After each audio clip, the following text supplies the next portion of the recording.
Hi, I'm Pastor Carrie Baylis here at First Lutheran Church in Colorado Springs. I'm bringing you First Thoughts this week for Sunday, July 6th. You can join us online for worship, or you can join us in person at 8, 9:30, 10:15, or 11 a.m. on Sunday, July 6th. We're in the midst of a sermon series on Elijah and looking at God's provision for Elijah. I'm going to share with you just a few verses from chapter 19, and then what I think that looks like in our lives today as we too seek God's provision. But he himself went on a day's journey into the wilderness and came and sat down under a solitary broom tree. He asked that he might die. "It is enough now, O Lord, take away my life, for I am no better than my ancestors." Then he lay down under the broom tree and fell asleep.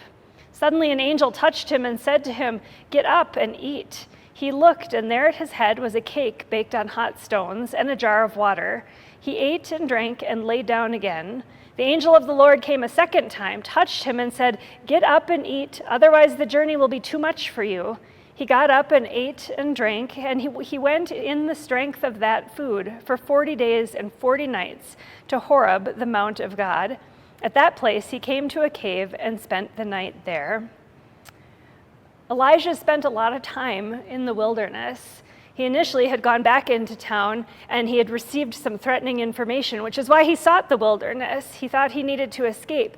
He went there and thought, how am I going to do this journey? How am I going to go on my own? I am surely not strong enough to do this. Just take my life. Instead, God provided provision for him. He brought him food, he brought him an angel, he brought him drink, and sent him on his way for the next 40 days, where he would encounter the presence of God at Mount Horeb. And he thought he was going to go up on this mountain and he was going to have a huge display of God's power and might for him. And instead, the wind whipped up and it got loud, and then it got quiet, and God appeared to him in a still, small voice. What he came away with was his purpose. God gave him guidance. He reaffirmed to him that he was not alone. Even though it might have been a still small voice, it was the voice of God who was with him. And God showed him that he would find God's voice in other places and in other people too.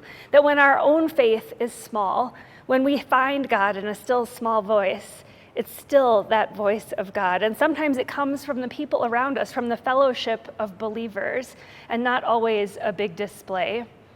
It teaches us not to give in to despair, to always seek God, and to find strength through others, through the faith of others who might be with us. You know, floating around Facebook and the internet world, a lot of times there's a meme about Elijah, a little saying that says, "Listen, you just need to be like Elijah. All you need is a nap and a snack, and you'll get up and you'll feel much better." And that's really what Elijah found that he needed.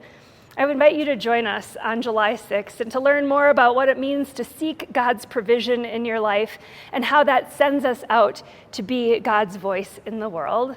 We hope you have a happy 4th of July, and we look forward to seeing you on the 6th.